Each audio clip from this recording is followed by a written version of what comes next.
Hey, Harris here. How are you doing? Listen, we can we have a talk? We have to have a serious talk here, okay, guys?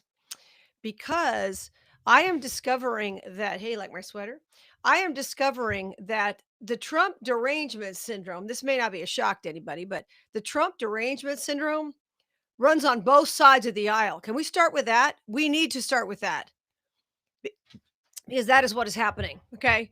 I mean, I know people personally, and this is what I've been going through the last week with various people. You all know that I voted for Trump 3 times.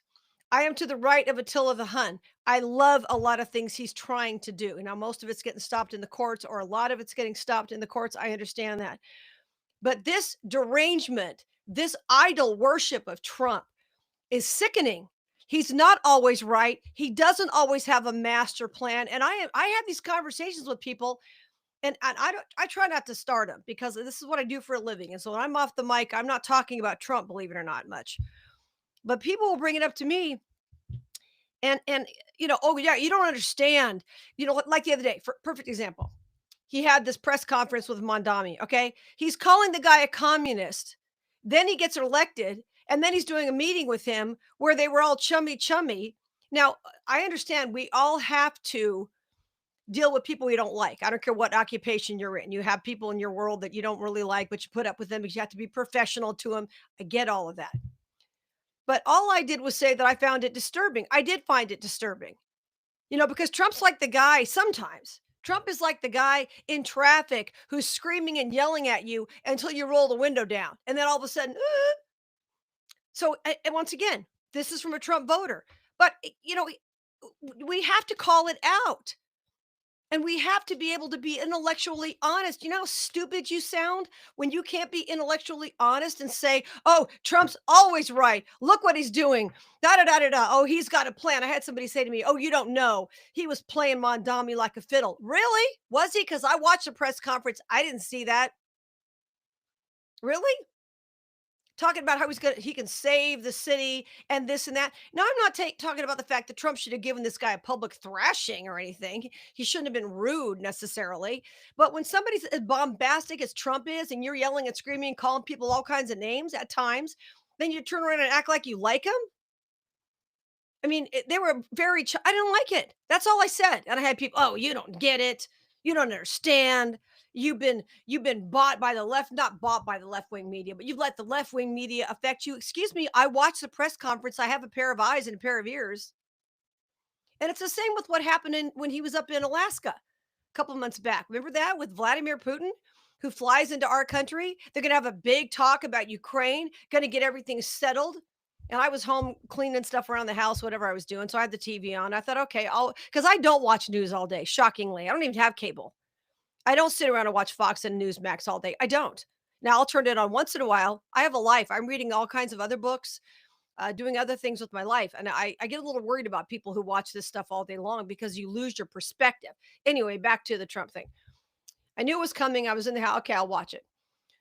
So we're all waiting, waiting, waiting, waiting, waiting. The press conference late. Finally, Vladimir and Trump show up. Vladimir goes on for like 20 minutes. You can watch it for yourself. If I can find it, I'll link it.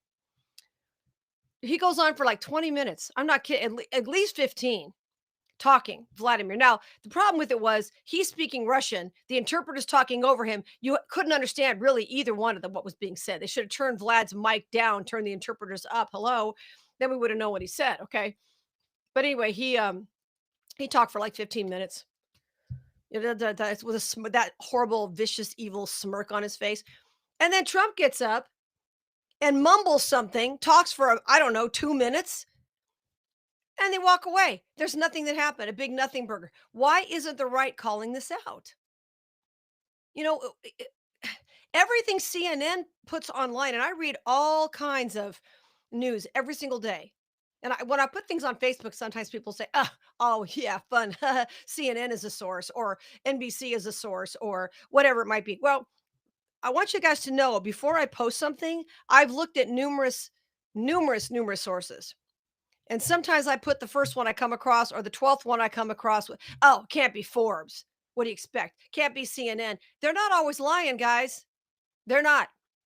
And the fact that Fox doesn't mention the stuff that they should mention, like I do, calling him to account saying, Oh, there was a big nothing burger, Mr. President. You think they're going to say that? No, they're not. Do you understand what's happening here? Do you get the idea that it's all about clicks and Fox will say what they want you to believe, what they want you to already, let's see, what's the best word? They want to reconfirm what you already know because they don't want you to turn the channel off and get mad. You understand that, right? Or what you already believe. Fox, and I'm not saying there's no journalism going on here, but all of these outlets do the same thing. They want to tell you what they believe, they want to reconfirm what you already believe or already think about a story. So you'll keep watching. It's all about the clicks. It's all about the 65-year-old guy in his recliner watching the girls with the short skirts on Fox and screaming at the TV. That's what they're doing. CNN, MSNBC, they just want to keep feeding you what they want you to know. It's just like the algorithms on YouTube. Do you watch YouTube? I watch more YouTube than I should, and I watch documentaries, and I like to watch no nonsense stuff. I'm not into the fluffy stuff, but when you watch a documentary, let's say you watch a documentary about, okay, I'm gonna use an example for me, the Titan sub. Okay, I watched those hearings. Okay, yes, I'm boring. I guess I'm a really boring person. I watched the Titan sub hearings. I was fascinated by. Let me get change glasses. I was fascinated by what happened during the Titan sub hearings. Oh, those are better. Okay, because I was just interested in it. All right. So now once I watch one of those, then three more pop up and this one and that one and the testimony. Okay, you know how it is, how the algorithm works. But basically what it wants to do is it wants you to watch, if you want to watch a video about somebody, cooking in their truck camper or organizing or, whatever. I watch very few political ones. I like history, things like that. But whatever it is you watch, they'll just feed you more of. I know you know this, but I'm explaining it for the people in the back. That's how it works on X. That's how it works on Facebook. If you watch a video about someone rescuing a dog out of a river, which I do, then I'll get 50 more of those. That's what it is. Okay. Because what's their number one goal? Engagement. Their number one goal is not the truth. The media is not looking for the truth. They're looking for engagement. Now, there are some people out there, journalists, who do a good job, who are actually looking for truth. Okay, great. Trying to get to the bottom of things. Great. But they're few and far between. So this nonsense, and if I post something from Fox or not Fox, but CNN or Forbes or blah blah, it can't be true. Do you know how many stories? I looked at 12 stories before I posted the one about Trump, the Trump administration granting asylum to the DC shooter. Now, obviously, this guy didn't show up in Trump's office and he got asylum granted to him. Of course not. But they slipped through the cracks, is my point. That's just called being intellectually honest. For Trump to sit there and blame Biden, of course, what happened was crazy in Afghanistan, and tons of people have come into this country. I was reading, I've read everything from 75,000 to 140,000 people who've come in, uh, get escaping Afghanistan. There's no possible way we could have vetted all those people. It's not possible. Not in a third world country. It's not like they have file drawers around where you can look up files on these guys. Are you kidding me? There's no way to do that. So we know tons of people came in here who were not vetted. Do we think they're going to do us harm? I don't think so. Not all of them. Certainly not. Nobody said that. But for Trump to be screaming about Biden and not admit the fact that this guy was granted asylum under his administration, and then he turns around and one of his DHS people says, "Well, there was nothing that could have been done about it because of Biden rules." Okay, fine. That's fair. That's totally fair. I understand that's probably what happened. And by all accounts, this guy hadn't done much, according to some friends who knew him. He had some PTSD because of things he'd seen in the war. Can't imagine why you wouldn't, right? He worked, raised a family, Bellingham, Washington. Nobody really knew too much about him. I mean, so the guy just went crazy one day. I have not seen at this point any other evidence that there was more to the story. People couldn't find him for a week or something, but that's when he's probably driving across country. We don't know much more. Were there any red flags with this guy? It doesn't sound like there were. So I'm not blaming Trump for this, but you have to be honest, people. You cannot get into idolatry with politicians. Idolatry. What does the Bible say? You shall have no other gods before me. Some of y'all, I swear, you put Trump up here with God. And if you say anything, you question anything about him. I question like when he was in Helsinki with Vladimir Putin a couple years ago, and there was an issue about some online stuff and espionage and whatnot. And Trump stood up there and said, "Well, Vlad said he didn't do it, and I believe him." And I was sick to my stomach. I literally had a pit in my stomach. because of him saying that. Okay. Vladimir Putin, former KGB guy. Okay. Evil, evil guy. For Trump to say, well, Vlad says he didn't do it and I believe him. Do you understand how creepy and scary that is? So, and I say this as a Trump voter, y'all, come on. If our governor does something stupid like not push school choice, which he should be doing, things like that, you got to call him out. Who's left to call this guy out? Me and Victor Jakes? Is that it in the state that I've seen? Who's calling the governor out on the crap that he's doing up there? Pushing the homeless shelter, pushing the Hollywood stuff, pushing it behind the scenes, not pushing it out front so you can see it, pushing it behind the scenes. You know what he was doing. Who's calling it out? There's nobody left, I swear. Victor Jakes, God bless him. He's so solid on this. But there aren't a lot of us, and there were some other, Republican groups and whatnot. God bless some of those other people. But as far as you know, people do what I do, talk radio. Yeah, that's what happens when you get chummy with the people who run the unions. When you have them on as your guest all the time, it's hard to talk, badly about them when it's a special session that could cost us $1 billion. See, that's the problem. That's why you can't get too close to these people. No names being mentioned here. I'm going to talk more about that next week. I'll get somebody on. We'll talk about the whole session and all that whole thing. But the point is, as a Republican, you have to call it out. Something else I see a lot is, and have spoken to every Republican group in this town, most of them numerous times, sometimes every year. Love these people. They work really, really hard to get Republicans elected. Great. But here's the problem. It's not just about getting Republicans elected. It's getting Republicans to do what we want them to do. And we've got people in Carson City who are not doing the right thing. I mean, that bill wouldn't have gotten that far if a certain Republican hadn't allowed people to vote from home and things like that. This is the kind of crap that we can't put up with. We've got to hold them accountable. We've got to primary these people and not just say, oh, we've got enough Republicans. Oh, good. Oh, we can relax now. No, you cannot relax now. You cannot.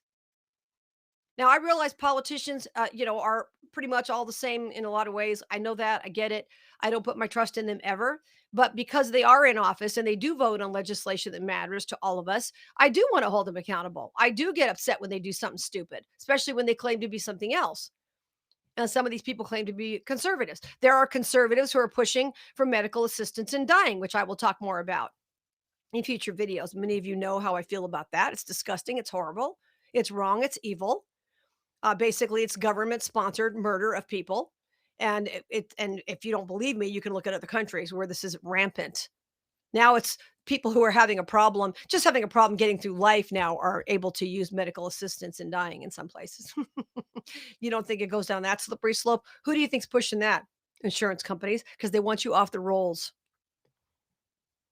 Who do you think is going to be affected by that? People who are sick, people who are handicapped? Oh, yeah.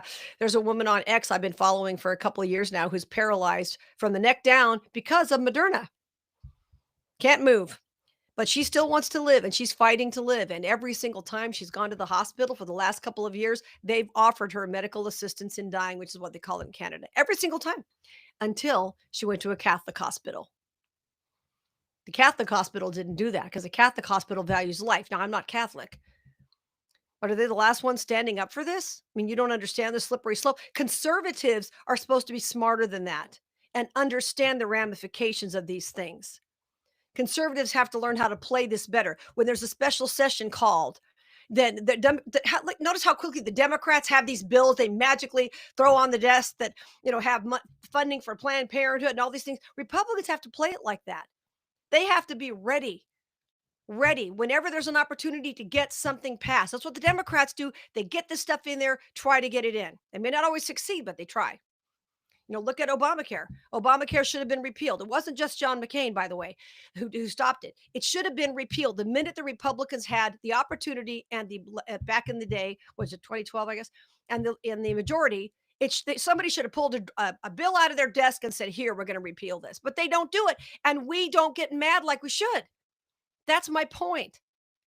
We're not supposed to be sycophants. We're supposed to be constituents. We, the people, are supposed to hold these cockroaches accountable.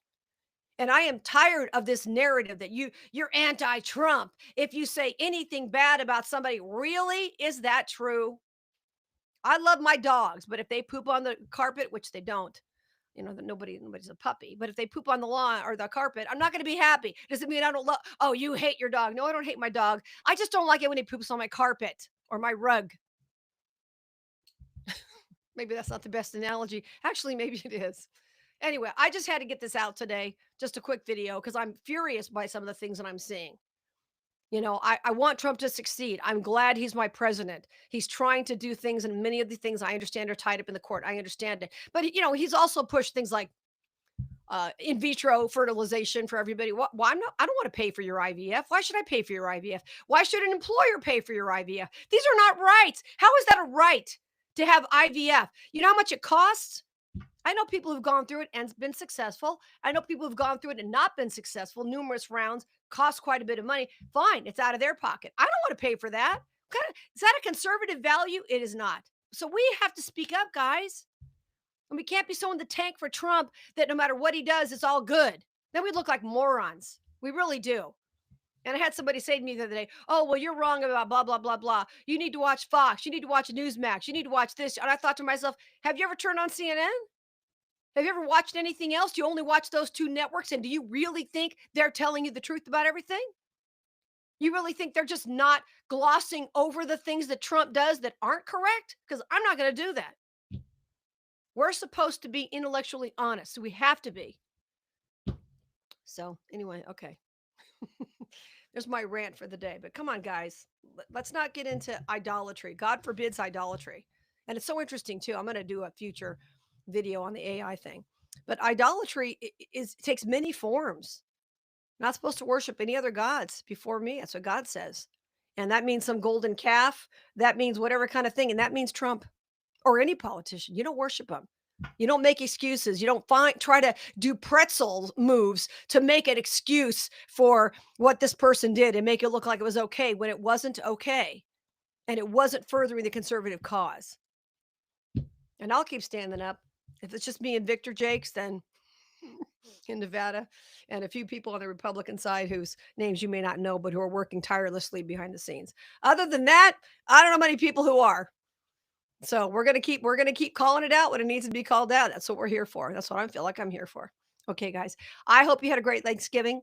I'm going to be on Monday morning for Mark Cox in St. Louis. That means an early call. That means I go on the air at 3 a.m.